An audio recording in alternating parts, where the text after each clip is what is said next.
আজকে আমরা class 11-এর respiration বা শ্বসন চ্যাপ্টার আমরা পড়তে শুরু করেছিলাম। সেই শ্বসন চ্যাপ্টার আমরা গ্লাইকোলাইসিস, ক্রেবস সাইকেল এই দুটো চক্র সংক্রান্ত আমরা আগে পড়েছি, যে গ্লাইকোলাইসিস ক্রেবস চক্রে কি কি হয় না হয় বা সেই প্রক্রিয়াগুলোকে আমরা ডিটেলসে কিন্তু আগের দিন পড়েছি, যে কী কীভাবে সেই প্রক্রিয়াটা নিয়ন্ত্রিত হচ্ছে। আজকে আমরা যে ব্যাপারটা দেখব সেটা হচ্ছে প্রধানত এই গ্লাইকোলাইসিস বা ক্রেবস চক্রের মাধ্যমে যে সকল এটিপি উৎপন্ন হওয়ার কথা আমরা আগের দিন বলেছিলাম, সেই এটিপির বিষয়টা আজকে আমরা একটু দেখব। এটিপি ফুল ফর্ম কি? Adenosine triphosphate. তাহলে এখানে আমরা একটা এটিপি স্ট্রাকচার রেখেছি। এই যে এটিপি অ্যাডিনোসিন, এই অ্যাডিনোসিন কথাটা মানে কি? অ্যাডিনোসিন কথাটা মানে হচ্ছে আমরা অ্যাডেনিন বলে একটা নাইট্রোজেনের বেস দেখেছিলাম, যেটাকে অ্যাডেনিন বলা হচ্ছে। এই অ্যাডেনিন নাইট্রোজেনের বেসের সঙ্গে আমরা একটা কি দেখেছিলাম? সুগার। অর্থাৎ আমরা জানি যে আরএনএ বা ডিএনএ যে গঠনই হোক, সেখানে রাইবোজ সুগার দেখতে পাওয়া যায়। তাহলে অ্যাডেনিন এর সাথে যখন একটা সুগার যুক্ত হচ্ছে, সুগারটা অবশ্যই রাইবোজ সুগার, অর্থাৎ 5 কার্বন যুক্ত সুগার। তাহলে এই গঠনটাকে বলা হচ্ছে অ্যাডিনোসিন, অর্থাৎ অ্যাডেনিন প্লাস সুগার, এই গঠনটাকে বলা হচ্ছে অ্যাডিনোসিন। তাহলে এই অ্যাডিনোসিন ট্রাইফসফেট অর্থাৎ 3টে ফসফেট এই অ্যাডিনোসিনের সাথে যুক্ত হয়েছে। এবং এই ট্রাই যে ফসফেট কথাটা বললাম, এখানে 3টে যে ফসফেট যুক্ত হওয়ার কথা বলা হচ্ছে, এখানে আমরা দেখো 3টে বন্ডের কথা নাম লিখেছি আমরা, আলফা বন্ড, বিটা বন্ড এবং গামা বন্ড। তাহলে আলফা, বিটা, গামা এই 3টে বন্ডের মধ্যে বিটা আর গামা বন্ডটা দেখো একটু অন্যভাবে লেখা হয়েছে, এই বন্ডের সাইনটা একটু অন্যভাবে লেখা হয়েছে। এর কথা মানে হচ্ছে অ্যাকচুয়ালি বিটা এবং গামা বন্ড এইগুলোকে বলা হচ্ছে হাই এনার্জি বন্ড, আলফা বন্ডটা হচ্ছে লো এনার্জি বন্ড। এখানে যে লিঙ্কেজগুলোর মাধ্যমে, অর্থাৎ যে বন্ডগুলোর মাধ্যমে যুক্ত থাকছে অ্যাডিনোসিনের সঙ্গে, প্রথম যে ফসফেট যুক্ত থাকছে সেটা হচ্ছে ফসফোএস্টার লিঙ্কেজের মাধ্যমে। অ্যাডিনোসিনের সঙ্গে প্রথম যে ফসফেটটা যুক্ত হচ্ছে এটা ফসফোএস্টার লিঙ্কেজের মাধ্যমে। আবার দ্বিতীয় যে বন্ডটা তার নাম হচ্ছে, এবং তৃতীয় যে বন্ডটা, এই দুটো বন্ডের নাম হচ্ছে ফসফো অ্যানহাইড্রাইড লিঙ্কেজ।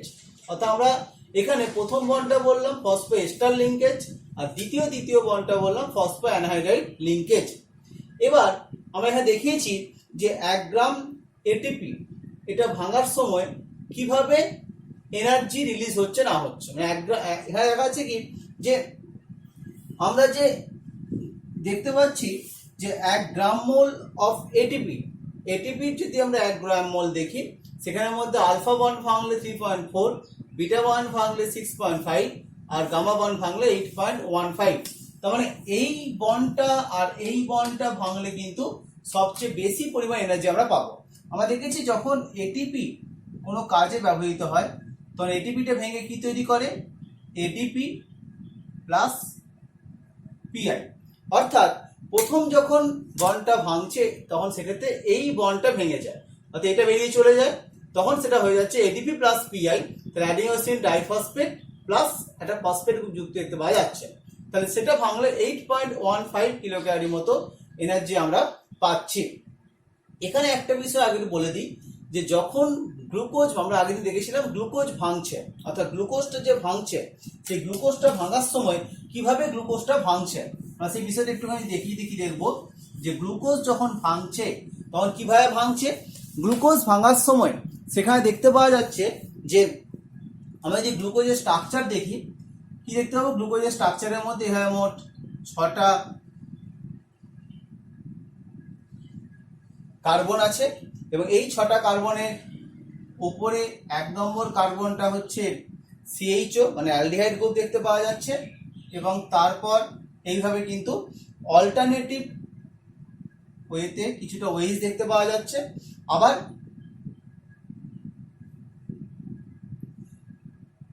এইভাবে আমরা কিন্তু গ্লুকোজের স্ট্রাকচারটাকে দেখতে পাচ্ছি।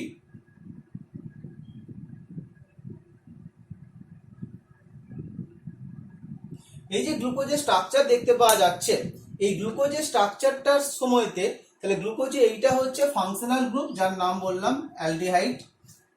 তাহলে গ্লুকোজটা বলা হচ্ছে অ্যালডোজ সুগার, সেই কারণে গ্লুকোজকে বলা হচ্ছে অ্যালডোজ সুগার কথা বলা হচ্ছে। যখন এই গ্লুকোজ ভেঙে আমরা পাইরুভিক অ্যাসিড পেয়েছিলাম তখন কি দেখেছিলাম, গ্লুকোজ 6 কার্বন থেকে পাইরুভিক অ্যাসিডটা 3 কার্বন যৌগে পরিণত হয়েছিল। তাহলে কোন বন্ডটা ভেঙেছিল? এই মাঝে যে বন্ডটা দেখতে পাওয়া যাচ্ছে সিসি বন্ড। এটা আসলে এমসিকিউ প্রশ্ন আসতে পারে যে যখন একটা গ্লুকোজ কমপ্লেক্স কম্পাউন্ড সে যখন জটিল যৌগ যখন সরল যৌগে পরিণত হয় তখন কোন ভাবে বন্ডগুলো ভেঙে সেটা তৈরি হচ্ছে। সেক্ষেত্রে আমরা দেখতে পাচ্ছি যে গ্লুকোজ যদি ভাঙে তখন সে দেখতে পাওয়া যাচ্ছে কি সিসি বন্ডটাকে ভাঙার মাধ্যমে সেখান থেকে কিন্তু আমরা শক্তি পাচ্ছি। একইভাবে পাইরুভিক অ্যাসিড থেকে যখন অ্যাসিটাইল করে হচ্ছে তখনও সেখানে কিন্তু সিসি বন্ডটাই ভাঙছে, অর্থাৎ সবসময় কিন্তু সিসি বন্ডটা ভাঙার মাধ্যমে এখানে কিন্তু এনার্জি তৈরি ব্যাপারটা দেখতে পাওয়া যাচ্ছে। যে সিসি বন্ড, এই সিসি বন্ডটার ব্যাপারটা আমরা ডিসকাস করলাম যে সিসি বন্ডটা ভেঙে কিভাবে এনার্জি তৈরি হচ্ছে সেই ব্যাপারটা আমরা ডিসকাস এখানে করলাম।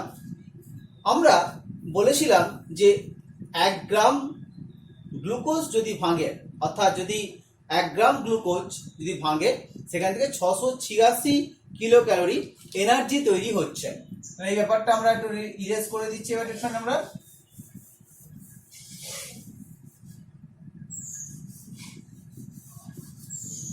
1 গ্রাম গ্লুকোজ ভাঙলে সেখান থেকে দেখেছিলাম আমরা যে মোট 686 কিলো ক্যালোরি এনার্জি তৈরি হচ্ছে। বাবা 1 গ্রাম গ্লুকোজ থেকে মোট 38 অণু এটিপি তৈরি হচ্ছে। তাহলে আমরা দেখতে পাচ্ছি যে 1 গ্রাম গ্লুকোজ ভাঙলে তার থেকে 38 অণু এটিপি তৈরি হচ্ছে। এই 38 অণু এটিপি আমরা এখানে দেখলাম যে 1 অণু এটিপি থেকে যখন এডিপি তৈরি হয় তখন এখানে গামা বন্ডটা ভেঙে যাচ্ছে, ভেঙে যাওয়ার মাধ্যমে সেখানে কিন্তু এনার্জি বেরিয়ে আসছে। তাহলে আমরা যদি দেখতে পাচ্ছি তাহলে এখানে কিন্তু গামা বন্ড মানে 8.15 কিলো ক্যালোরি মতো এনার্জি এখানে বেরিয়ে আসবে 1 অণু যদি এটিপি থেকে এডিপিতে ফর্ম করে।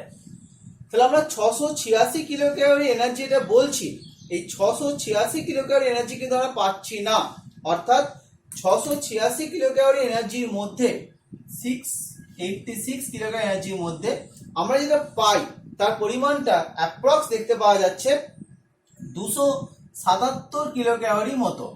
686 কিলো ক্যালোরি 1 গ্রাম অণু গ্লুকোজের মধ্যে শক্তি নিহিত আছে। সেখান থেকে যখন এটিপি তৈরি হচ্ছে তখন এটিপি তৈরি হওয়ার ক্ষেত্রে আমরা দেখতে পাচ্ছি শুধুমাত্র গামা বন্ডটা ভেঙেই এটিপি থেকে এটিপি তৈরি হয়। তাহলে 686 মাইনাস এই গামা বন্ড যদি 38 অণু গামা বন্ডটা ভাঙে সেখানে মোটামুটি দেখতে পাওয়া যাচ্ছে প্রায় 277 কিলো ক্যালোরির মতো এনার্জি তৈরি হচ্ছে। তাহলে এই দুটোকে যদি বাদ দেওয়া হয় তাহলে কত পড়ে থাকছে? প্রায় 409 কিলো ক্যালোরি এনার্জি পড়ে রয়েছে। এই এনার্জিটা কি হিসাবে বেরিয়ে আসছে? প্রধানত তাপ শক্তি রূপে এই এনার্জিটা বেরিয়ে চলে আসছে, অর্থাৎ এই এনার্জিটা কিন্তু আমরা তাপ শক্তি বেরিয়ে আসছে। এটা কিন্তু আমাদের জৈবনিক কাজের ক্ষেত্রে এটা কিন্তু কাজে লাগছে না, তাপ শক্তি হিসাবে এনার্জিটা বেরিয়ে আসছে। তাহলে যদি পার্সেন্টেজ করা হয় তাহলে একটা গ্লুকোজের মধ্যে যে পরিমাণ শক্তি আছে সেই শক্তির টোটাল 40% আমরা এটিপি রূপে পাচ্ছি, আর 60% আমরা কিন্তু তাপ শক্তি রূপে পাচ্ছি। তাহলে 40% হচ্ছে এটিপি রূপে পাচ্ছি আর 60% আমরা প্রায় তাপ শক্তি রূপে দেখতে পাচ্ছি। এইভাবে কিন্তু দেখতে পাওয়া যাচ্ছে আমাদের এই গ্লুকোজ যখন ভাঙছে তখন এইভাবে কিন্তু এনার্জি তৈরি করতে পারছে। তাহলে আমরা এটিপি স্ট্রাকচার দেখলাম। তাহলে এটিপি থেকে যখন এডিপি হচ্ছে কেবলমাত্র গামা বন্ডটা ভাঙছে। তাহলে এই যে পুরো চক্রটা যে কিভাবে এটিপি থেকে এডিপি হয়, আবার কিভাবে এডিপি থেকে এএমপি হয়, অ্যাডিনোসিন মোনোফসফেট যদি হয় তখন সেখানে বিটা বন্ডটা ভাঙবে, আবার যদি সেই ফসফেটটা বেরিয়ে যায় তখন সেখানে আলফা বন্ডটা ভাঙবে। সেখানে তো সবচেয়ে কম এনার্জি পাবো, কিন্তু বেশিরভাগ ক্ষেত্রে দেখতে পাওয়া যায় কোন জিনিসটা যে এটিপি থেকে এডিপি হচ্ছে। তাহলে কি বললাম, কোনটা থেকে কোনটা হচ্ছে বললাম, বেশিরভাগ দেখতে পাওয়া যাচ্ছে যে এটিপি থেকে এডিপি প্লাস পিআই। এই এডিপিটাই আবার পরবর্তীকালে পিআই এর সঙ্গে যুক্ত হয়ে বা অজৈব ফসফেটের সঙ্গে যুক্ত হয়ে আবার এটিপি তৈরি করতে পারছে। এই পুরো চক্রটা বিজ্ঞানী লিপম্যান আবিষ্কার করছেন, বিজ্ঞানী ফ্রিটজ লিপম্যান। এটিপি চক্রের জনক বলা হচ্ছে। এই এটিপি চক্রটা আমরা এভাবে ব্যাখ্যা করলাম কিভাবে কি হচ্ছে না হচ্ছে। আচ্ছা, এরপর আমরা যেটা লিখেছিলাম সিসি বন্ধনী ভেঙে যাওয়া লেখা আছে এখানে, যেটা আমি আগে দেখালাম মাত্র। এরপর আমরা আগের দিন যে গ্লাইকোলাইসিস এবং ক্রেবস চক্র দেখিয়েছিলাম, সেই গ্লাইকোলাইসিস এবং ক্রেবস চক্রে বেশ কিছু প্রতিরোধকের ব্যাপার নিয়ে আমরা আজকে আলোচনা করব। যে গ্লাইকোলাইসিস এবং ক্রেবস চক্রের মধ্যে কি কি ধরনের ইনহিবিটর দেখতে পাওয়া যাচ্ছে। তাহলে প্রথম দেখবো আমরা গ্লাইকোলাইসিস ইনহিবিটর। গ্লাইকোলাইসিস ইনহিবিটর তিনটে আছে, আয়োডো অ্যাসিটেট, ফ্লোরাইড এবং আর্সেনাইড। এর মধ্যে কোনটা কোন প্রসেসটাকে ইনহিবিট করছে। এখানে আমি এনজাইমের নামগুলো লিখেছি যে এই এনজাইমগুলোকে এটা এই সকল ইনহিবিটর ইনহিবিট করে দিতে পারছে। আয়োডো অ্যাসিটেট গ্লিসারলডেহাইড 3-ফসফেট ডিহাইড্রোজিনেজ, অর্থাৎ এই এনজাইমটা আমরা একটু মনে করে দেখো গ্লাইকোলাইসিসে কি করেছিল, 3-ফসফোগ্লিসারলডেহাইড থেকে 1,3-বিসফসফোগ্লিসারাইড তৈরি করেছিল। সেই এনজাইমের কাজটাকে বন্ধ করতে পারছে কে, আয়োডো অ্যাসিটেট। নেক্সট আমরা কি বলছি, নেক্সট আমরা যেটা বলছি সেটা হচ্ছে আর্সেনাইড। আর্সেনাইড ফসফোগ্লিসারাইড কাইনেজের কাজটাকে বন্ধ করে দেয়। ফসফোগ্লিসারাইড কাইনেজ কি করে, 1,3-বিসফসফোগ্লিসারিক অ্যাসিড থেকে 3-ফসফোগ্লিসারিক অ্যাসিড তৈরি করে। অর্থাৎ যেখানে প্রথম এটিপি তৈরি হয়েছিল, সে প্রথম এটিপি তৈরি হওয়ার প্রক্রিয়াটাকে বন্ধ করে দিচ্ছে আর্সেনাইড নামক ইনহিবিটর বা প্রতিরোধক। আবার ইনোলেজ, ইনোলেজ কি করছে, এই ইনোলেজের যে কাজটা সেটা আমরা কোনটা বললাম, ফসফোগ্লিসারিক অ্যাসিড থেকে ফসফো ইনল পাইরুভিক অ্যাসিড। অর্থাৎ শেষের যে আগের ধাপটা, সেই আগের ধাপটা করছে ইনোলেজ, সেই ইনোলেজের কাজটাকে বন্ধ করছে কে, ফ্লোরাইড। তাহলে আমরা তিনটে ধরনের ইনহিবিটর দেখলাম, যেগুলো কিন্তু যদি কোনো কারণে কোষের মধ্যে চলে আসে বা যদি কোনো কারণে কোষের ভেতরে সেটা অবস্থান করে, তাহলে কিন্তু এই ধরনের বিভিন্ন স্টেপগুলো কিন্তু বন্ধ হয়ে যেতে পারে। এরপর আলোচনা করবো ক্রেবস চক্রের প্রতিরোধক। আমরা যেমন ভাবে দেখলাম যে গ্লাইকোলাইসিস চক্রে বেশ কিছু প্রতিরোধক আছে, সে একইভাবে কিন্তু ক্রেবস চক্রে বেশ কিছু প্রতিরোধক দেখতে পাওয়া যাচ্ছে। প্রথম লেখা আছে ফ্লোরো অ্যাসিটেট। এই ফ্লোরো অ্যাসিটেট কি কাজ করছে, অ্যাকোনাইটের যে কাজটাকে বন্ধ করে দিচ্ছে। অর্থাৎ অ্যাকোনাইটেট বলে যে এনজাইম দেখেছিলাম, যেটা সাইটিক অ্যাসিডকে আইসোসাইটিক অ্যাসিডে কনভার্ট করেছিল দুটো স্টেপের মাধ্যমে, সেই সাইটিক অ্যাসিড থেকে আইসোসাইটিক অ্যাসিড হওয়ার প্রক্রিয়াটা বন্ধ হয়ে যাচ্ছে ফ্লোরো অ্যাসিটেট নামক ইনহিবিটরের মাধ্যমে। আর্সেনাইড, এই আর্সেনাইড নামক যে ইনহিবিটর বললাম, এটা কি করছে, এটা আলফা কিটোগ্লুটারেট ডিহাইড্রোজিনেজের কাজটাকে বন্ধ করছে। এই এনজাইম কি করে, 5 কার্বন যুক্ত আলফা কিটোগ্লুটারিক অ্যাসিড থেকে 4 কার্বন যুক্ত সাকসিনিল কোয়ে তৈরি করে। তাহলে 5 কার্বন যুক্ত আলফা কিটোগ্লুটারিক অ্যাসিড থেকে 4 কার্বন যুক্ত যে সাকসিনিল কোয়ে তৈরি করে, সেই স্টেপটাকে বন্ধ করে রাখছে আর্সেনাইড। নেক্সট হচ্ছে মেলোনেট, বা এটাকে ম্যালোনেট কথাটাও বলা হয়। মেলোনেট বা ম্যালোনেট, এই এনজাইম এই ইনহিবিটর কি করছে, সাকসিনেট ডিহাইড্রোজিনেজের কাজটা বন্ধ করে দিচ্ছে। তাহলে সাকসিনেট ডিহাইড্রোজিনেজ এটা কি করে, এটা সাকসিনিক অ্যাসিড থেকে ফিউমারিক অ্যাসিডে কনভার্ট করে। অর্থাৎ ক্রেবস চক্রে যদি মনে করে দেখা যায় যে সাকসিনিক অ্যাসিড থেকে ফিউমারিক অ্যাসিডে কনভার্ট করতে পারছে, ম্যালোনেট সেই স্টেপটাকে বন্ধ করে দিতে পারছে। এবং ওই স্টেপটাকে বন্ধ করে দেয় কিভাবে বন্ধ করে দেয়, এইটা কিন্তু এই ম্যালোনেটটা কিন্তু এমসিকিউর জন্য প্রচুর ইম্পর্টেন্ট। এই স্টেপটা ম্যালোনেট কিভাবে বন্ধ করে, কম্পিটিটিভ ইনহিবিটরের মাধ্যমে। কি বললাম, প্রতিযোগিতামূলক প্রতিরোধক। অর্থাৎ এই ব্যাপারটা কি, যে প্রতিযোগিতামূলক প্রতিরোধ ব্যাপারটা আসলে কি, এখানে এনজাইমটার নাম কি বললাম, সাকসিনেট ডিহাইড্রোজিনেজ। ম্যালোনেট ওই এনজাইমের সঙ্গে একটা কম্পিটিশন করবে। অর্থাৎ কি বললাম, ম্যালোনেটটা ওই এনজাইমের সঙ্গে কম্পিটিশন করবে এবং কম্পিটিশন করার মাধ্যমে কি তৈরি করবে, সেখানে তাকে ব্লক করে দেবে। তাই নামটা কি বলছি, কম্পিটিটিভ ইনহিবিটর। এই প্রক্রিয়ার মাধ্যমে বা প্রতিযোগিতামূলক প্রতিরোধকের মাধ্যমে এই ম্যালোনেট এর সাথে কম্পিটিশন করবে এবং কম্পিটিশন করার মাধ্যমে একে এনজাইম সাধারণত কিভাবে দেখতে পাওয়া যায়, এনজাইমের সঙ্গে সাবস্ট্রেট যুক্ত হয়, যুক্ত হয়ে প্রোডাক্ট তৈরি হয়। অর্থাৎ বায়োমলিকিউলস বা আমাদের জৈবনিক অণু চ্যাপ্টার যেটা আছে ইউনিট 3, সেখানে আমরা ডিটেলসে আসবো যে এনজাইম সাবস্ট্রেটে যুক্ত হচ্ছে, প্রোডাক্ট তৈরি করছে। তাহলে এখানে এনজাইমটার নাম কি, সাকসিনেট ডিহাইড্রোজিনেজ, সাবস্ট্রেটের নাম কি, সাকসিনিক অ্যাসিড, প্রোডাক্টের নাম হচ্ছে ফিউমারিক অ্যাসিড। তাহলে এই সাকসিনিক অ্যাসিডের সঙ্গে সাকসিনেট ডিহাইড্রোজেনেসটা যুক্ত না হতে দিয়ে ম্যালোনেটটা বেশি যুক্ত হয়ে যাবে। ম্যালোনেট যুক্ত হয়ে গেলে কিন্তু আর সাবস্ট্রেটটা প্রোডাক্টে কনভার্ট হবে না বা পরিবর্তিত হবে না। এইভাবে কিন্তু ম্যালোনেটটা কম্পিটিটিভ ইনহিবিটরের মাধ্যমে এই ক্রেবস চক্রকে বন্ধ করতে পারছে। তাহলে ক্রেবস চক্রের তিনটে ইনহিবিটরের মধ্যে শেষের ইনহিবিটর কিন্তু বেশি ইম্পর্টেন্ট আমাদের এক্সাম পারপাসের জন্য। এরপর আমরা একটা বিষয় আসবো, সেটা হচ্ছে শাটেল সিস্টেম অফ মাইটোকন্ড্রিয়া। এই বিষয়টা আসলে কি? আমরা আগের দিন দেখেছিলাম যে গ্লাইকোলাইসিসের সময় দু অণু NADH প্লাস H প্লাস তৈরি হয়েছিল। কোথায় তৈরি হয়েছিল? গ্লাইকোলাইসিসের সময় আমরা দেখেছিলাম দু অণু NADH প্লাস H প্লাস তৈরি হয়েছিল।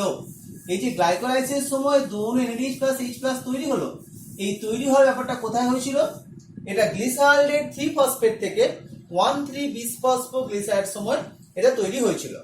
তাহলে এই যে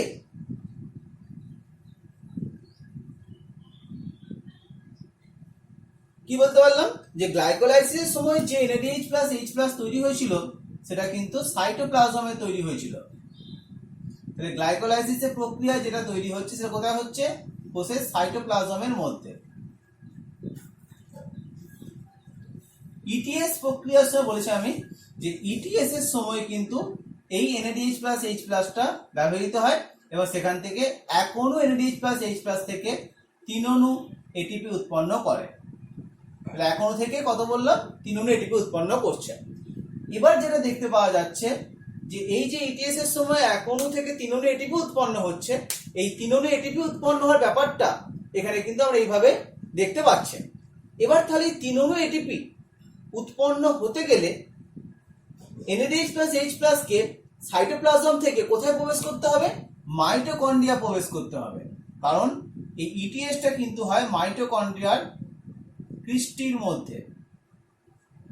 তাহলে সাইটোপ্লাজম থেকে মাইটোকন্ড্রিয়া প্রবেশ করতে গেলে সে প্রবেশের ব্যাপারটা কিন্তু একটুখানি কমপ্লেক্স প্রসেস, অর্থাৎ এই প্রবেশ করতে গেলে তাকে কিন্তু মাইটোকন্ড্রিয়ার মধ্যে কিছু শাটেল সিস্টেম ব্যবহার করতে হয়। শাটেল সিস্টেম মানে কি? কারোর মাধ্যমে সেটা কিন্তু এই NADH প্লাস H প্লাসটা মাইটোকন্ড্রিয়ার অন্তঃপর্দার কাছে যাচ্ছে।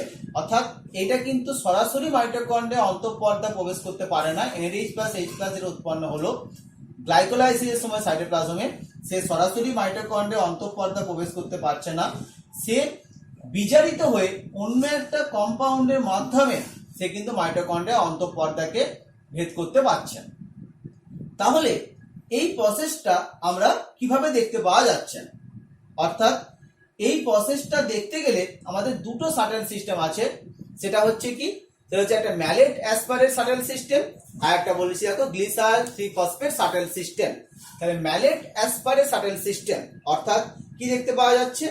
অর্থাৎ ম্যালিক অ্যাসিড এবং অ্যাসপার্টিক অ্যাসিডের মধ্যে একটা কনভার্সন দেখতে পাওয়া যাচ্ছে এবং এই কনভার্সেশনের মাধ্যমে NADH প্লাস H প্লাসটা মাইটোকন্ড্রিয়ার কোত্থেকে মানে কোষের সাইটোপ্লাজম থেকে মাইটোকন্ড্রিয়ার অন্তঃপর্দা প্রবেশ করে যাচ্ছে। যদি ম্যালেট অ্যাসপারেট শাটেল সিস্টেম ব্যবহার করে সেখানে এক অণু NADH প্লাস H প্লাস থেকে 3 অণু ATP উৎপন্ন হবে। অর্থাৎ এক অণু NADH প্লাস H প্লাস থেকে 3 অণু ATP উৎপন্ন হবে যদি ম্যালেট অ্যাসপারেট শাটেল সিস্টেমটা ব্যবহার করে।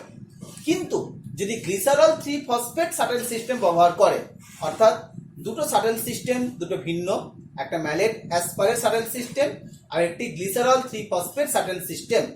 এই গ্লিসারল 3 ফসফেট শাটেল সিস্টেম ব্যবহার করলে NADH প্লাস H প্লাসটা যখন প্রবেশ করবে তখন সে কিন্তু FADH2 রূপে প্রবেশ করবে। কি বললাম? NADH প্লাস H প্লাস যখন প্রবেশ করবে তখন সে FADH2 রূপে প্রবেশ করবে। আর আমরা আগেই দেখেছিলাম যে এক অণু FADH2 থেকে মোট 2 অণু ATP উৎপন্ন হয়। তাহলে এক অণু FADH2 থেকে মোট 2 অণু ATP উৎপন্ন হচ্ছে। তাহলে আমরা দেখলাম কি দুটো শাটেল সিস্টেম দেখতে পাওয়া যাচ্ছে। একটা ম্যালেট অ্যাসপারেট শাটেল সিস্টেম, অর্থাৎ ম্যালিক অ্যাসিড এবং অ্যাসপার্টিক অ্যাসিডের মধ্যে একটা কনভার্সেশন হচ্ছে, তার মাধ্যমে প্রবেশ করতে পারে। আবার না হলে গ্লিসারল 3 ফসফেট শাটেল সিস্টেম, এটা কি হচ্ছে গ্লিসারল 3 ফসফেট এবং ধাপ ডাইহাইড্রক্সি অ্যাসিটোন ফসফেট এদের মধ্যে কনভার্সেশনের মাধ্যমে প্রবেশ করতে পারছে। যদি প্রথমটার মাধ্যমে প্রবেশ করে তাহলে এক অণু NADH প্লাস H প্লাস সরাসরি প্রবেশ করছে এবং যার মাধ্যমে 3 অণু ATP উৎপন্ন হবে। আবার যদি সেটা দ্বিতীয় শাটেল সিস্টেম ব্যবহার করে তাহলে তখন FADH2 ফর্মে প্রবেশ করবে এবং তার থেকে 2 অণু ATP উৎপন্ন হবে। প্রথম শাটেল সিস্টেম দেখতে পাওয়া যায় হৃৎপিণ্ড বা যকৃৎ বা বৃক্কে দেখতে পাওয়া যায়। দ্বিতীয় শাটেল সিস্টেম দেখতে পাওয়া যায় মস্তিষ্ক, পেশিকোষ বা ছত্রাকের কোষ, উদ্ভিদের কোষের মধ্যে দ্বিতীয় শাটেল সিস্টেম দেখতে পাওয়া যাচ্ছে। আমরা দেখেছিলাম যে এক অণু গ্লুকোজ থেকে কখনো কখনো 38 অণু ATP উৎপন্ন হয়, আবার কখনো কখনো এক অণু গ্লুকোজ থেকে 36 অণু ATP উৎপন্ন হয়। আমরা এটা আগেও দেখেছিলাম যে এক অণু গ্লুকোজ থেকে কখনো কখনো 38 পড়েছে, আবার কখনো কখনো 36 পড়েছে। এই যে পার্থক্যটা, এই পার্থক্যটা কিন্তু এই শাটেল সিস্টেমের মাধ্যমেই দেখতে পাওয়া যাচ্ছে। যদি হৃৎপিণ্ড বা যকৃৎ বা বৃক্কের কোষের মধ্যে হয় তখন সেখানে এক অণু গ্লুকোজ থেকে 38 অণু ATP উৎপন্ন হবে। যদি মস্তিষ্ক, পেশিকোষ বা ছত্রাক বা উদ্ভিদ কোষের মধ্যে হয় তখন যেহেতু সেকেন্ড শাটেল সিস্টেম ব্যবহার করছে তাই সেখানে এটিপির পরিমাণটা কিন্তু কমে হয়ে যাবে কত? কমে হয়ে যাবে 36 অণু ATP উৎপন্ন হবে এক অণু গ্লুকোজ থেকে। তাহলে কি বললাম যে এক অণু গ্লুকোজ থেকে কিন্তু কখনো হতে পারে 38টা ATP, আবার কখনো হতে পারে 36টা ATP। এখানে একটা বিষয় বলে দিই, আমরা যদিও NADH2 FADH2 থেকে এটা বলছি যে এক অণু NADH প্লাস H প্লাস থেকে 3টে ATP আর এক অণু FADH2 থেকে 2টো ATP উৎপন্ন হচ্ছে, কিন্তু আধুনিক মতবাদে মানে একদম মডার্ন থিওরি অনুযায়ী এখানে একটু সামান্য পার্থক্য হয়ে যাচ্ছে। 2.5 ATP 1.5 ATP। এটা কি বললাম? এটা আধুনিক মতবাদে বলা হচ্ছে যে এক অণু NADH প্লাস H প্লাস থেকে 3 অণুর জায়গায় 2.5 অণু ATP আর এক অণু FADH2 থেকে 2.2 ATP এর জায়গায় 1.5 ATP উৎপন্ন হয়। তাহলে এই হিসাবটা কিন্তু আমাদের এখন সিলেবাসের মধ্যে সেভাবে নেই, তাই এই হিসাবটা কিন্তু মডার্ন থিওরি অনুযায়ী বলা হচ্ছে।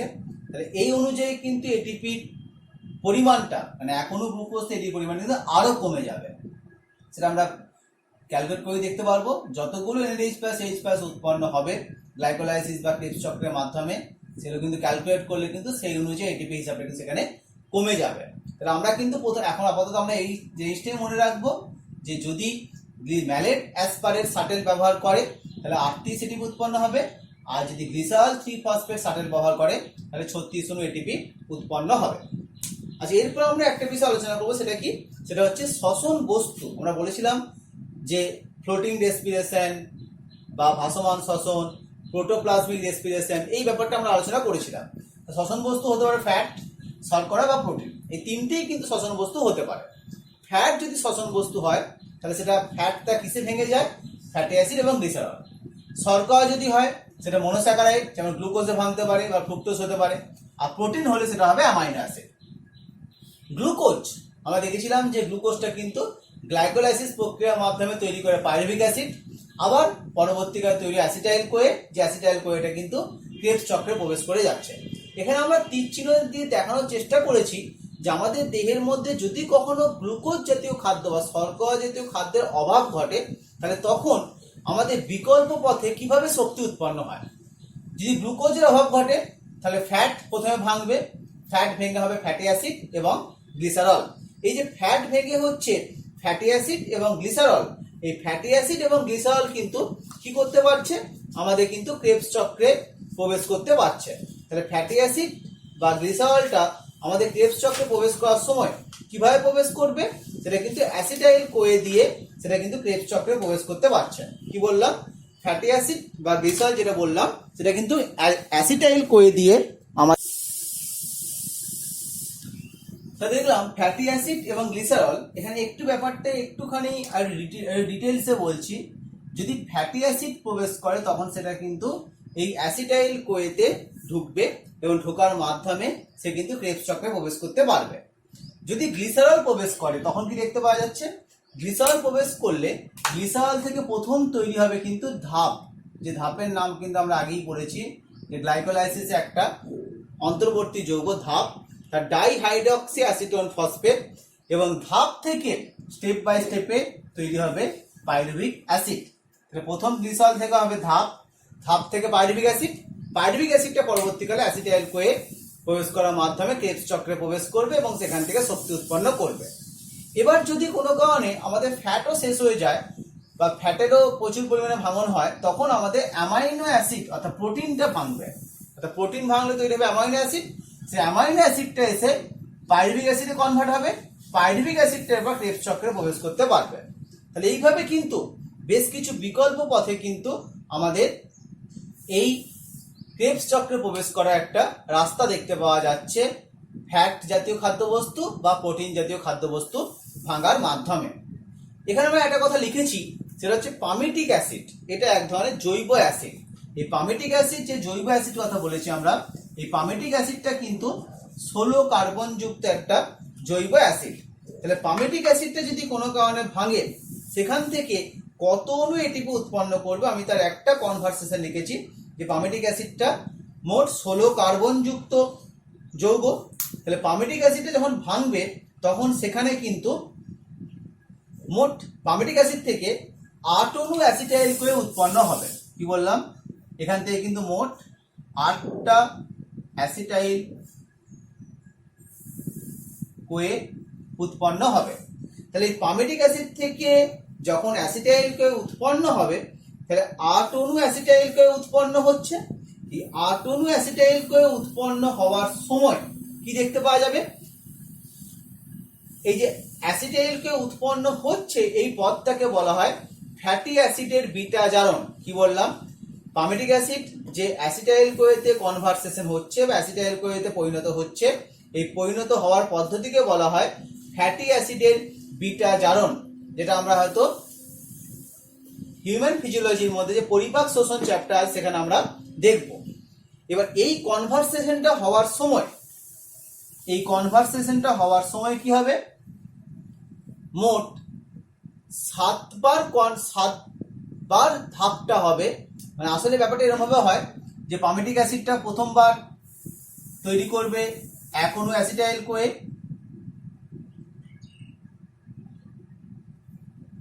আবার তার সঙ্গে হবে তাহলে অ্যাসিটাইল কোয়ে হচ্ছে 2 কার্বন যুক্ত যৌগ।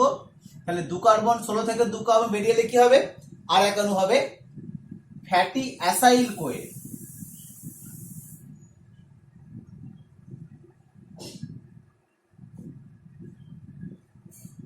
তাহলে এই অ্যাসাইল কোয়েটা হবে 14 কার্বন যুক্ত যৌগ। তাহলে কি বললাম, পামিটিক অ্যাসিডটা যখন ভাঙবে তখন প্রথমবার ভেঙে হবে 1 অণু অ্যাসিটাইল কোয়ে, 1 অণু অ্যাসাইল কোয়ে। এই অ্যাসাইল কোয়েটা আবার একইভাবে ভাঙবে, আবার 2 অণু অ্যাসিটাইল কোয়ে, আবার 12 অণু মানে 12 কার্বন যুক্ত একটা অ্যাসাইল কোয়ে। তাহলে এইভাবে কিন্তু বারবার ভাঙতে ভাঙতে আলটিমেটলি 7বার বিপাক ক্রিয়াটা হবে, অর্থাৎ 7বার ভাঙন প্রক্রিয়া হবে এবং 7বার ভাঙন প্রক্রিয়া হওয়ার মাধ্যমে মোট 8 অণু অ্যাসিটাইল কোয়ে তৈরি করবে।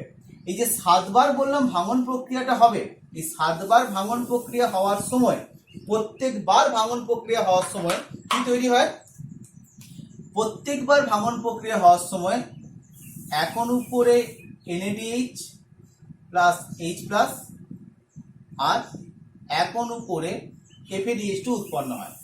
প্রত্যেকবার ভাঙন প্রক্রিয়া হওয়ার সময় 1 অণু NADH প্লাস H প্লাস আর 1 অণু করে FADH2 উৎপন্ন হয়। এই যে NADH প্লাস H প্লাস উৎপন্ন হচ্ছে, আমরা জানি এর থেকে 3 অণু এটিপি আর এর থেকে 2 অণু এটিপি। তাহলে আমরা দেখতে পাচ্ছি প্রত্যেকবার যদি ভাঙন প্রক্রিয়া হয় সেখানে দেখতে পাওয়া যাচ্ছে যে এইভাবে কিন্তু NADH2 এবং FADH2 তৈরি হচ্ছে এবং তৈরি হওয়ার ক্ষেত্রে কি দেখতে পাওয়া যাচ্ছে, এইভাবে কিন্তু সেটা প্রচুর পরিমাণে এটিপি উৎপন্ন করতে পারছে। তা 7বার যদি ভাঙন প্রক্রিয়া হয় তাহলে এখানে 7টা, তাহলে 7 × 3 21 এটিপি।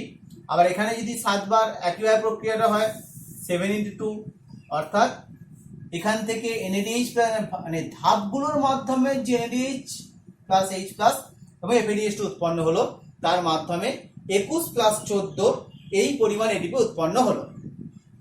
অ্যাসিটাইল কোয়ে যেটা হচ্ছে, এ যদি ক্রেবস চক্রে প্রবেশ করে, আমরা জানি যে 1 অণু অ্যাসিটাইল কোয়ে থেকে মোট 12 অণু এটিপি উৎপন্ন হয়। 12 × 8 অর্থাৎ 96 মলিকিউল এটিপি উৎপন্ন হবে। 1 অণু মোট পামিটিক অ্যাসিড থেকে। পামিটিক অ্যাসিড থেকে 8টা অ্যাসিটাইল কোয়ে, একটা অ্যাসিটাইল কোয়ে থেকে 12টা এটিপি, তাহলে 8টা অ্যাসিটাইল কোয়ে থেকে টোটাল 96 এটিপি। তাহলে মোট এটিপির পরিমাণটা আমরা কিভাবে পাচ্ছি? তাহলে মোট এটিপির পরিমাণটা আমরা পাচ্ছি হচ্ছে 96, তার সঙ্গে 21 প্লাস তার সঙ্গে 14, 96, 21 এবং 14, এটা টোটাল এটিপির পরিমাণটা আমরা এখানে পাচ্ছি। 96 প্লাস 21 প্লাস 14, তাহলে এই সংখ্যাটা হচ্ছে 131 এটিপি। 131 মলিকুলার এটিপি কিন্তু এখানে তৈরি হচ্ছে। কিন্তু পামিটিক অ্যাসিডটা এই ফ্যাটি অ্যাসিডে বিটাজন প্রক্রিয়াটা কোথায় হবে? মাইটোকন্ড্রিয়ার মধ্যে হবে। ফ্যাটি অ্যাসিডে বিটাজন প্রক্রিয়া কোথায় হচ্ছে বললাম?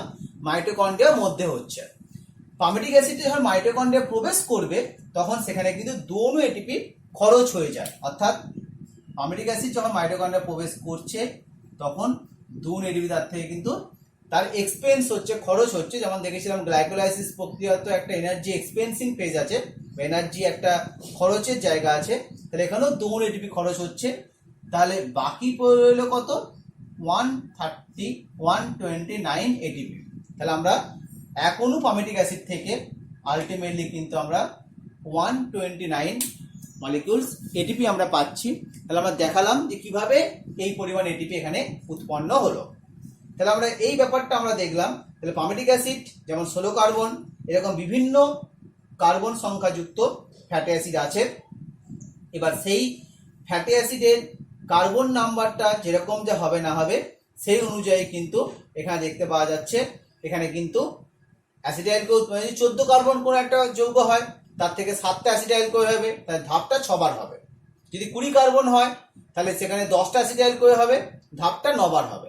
তাহলে এইভাবে কিন্তু আমরা দেখতে পাচ্ছি। সেই অনুযায়ী কিন্তু এটিপির হিসাবটা পাল্টে যাবে। কিন্তু প্রবেশ করার সময় সবারই কিন্তু দোনো এটিপি এক্সপেন্স হবে। মানে আমার যদি এখানে জৈব অ্যাসিড বা ফ্যাটি অ্যাসিড যদি কার্বন নাম্বারটা বলে দেয়, আমি কার্বন নাম্বার বলে দিলে কিন্তু তার থেকে আমি এটিপি হিসাবটা বার করতে পারবো। এক্সপেন্সটা সবসময় দোনোই হবে, সে পামিটিক অ্যাসিডই হোক বা স্টিয়ারিক অ্যাসিডই হোক বা অ্যারাকিডোনিক অ্যাসিডই হোক, যে কোনো জৈব অ্যাসিডই হোক, সে প্রবেশ কিন্তু দোনো এটিপি এক্সপেন্স করেই করবে। আর বাকি হিসাবটা কিন্তু একই অনুযায়ী হিসাবটা দেখতে পাওয়া যাচ্ছে। তাহলে আমরা আজকে এইগুলো দেখলাম, আজকে আমরা এই বিষয়গুলো দেখলাম। নেক্সট ভিডিওতে আমরা ইটিএস এর ব্যাপারটা দেখবো, ইলেকট্রন ট্রান্সপোর্ট সিস্টেম প্রসেসটা দেখবো। আজকে মেইনলি আমরা দেখলাম যে কিভাবে কি প্রবেশ করছে না করছে, কিভাবে এটিপি উৎপন্ন হচ্ছে, এই ব্যাপারটা কিন্তু আমরা আজকে দেখলাম। কারণ এই বিষয় সম্বন্ধে কিছু কোশ্চেন উঠছিল, তাই এই ব্যাপারটা আমি আজকে ক্লিয়ার করে দিলাম।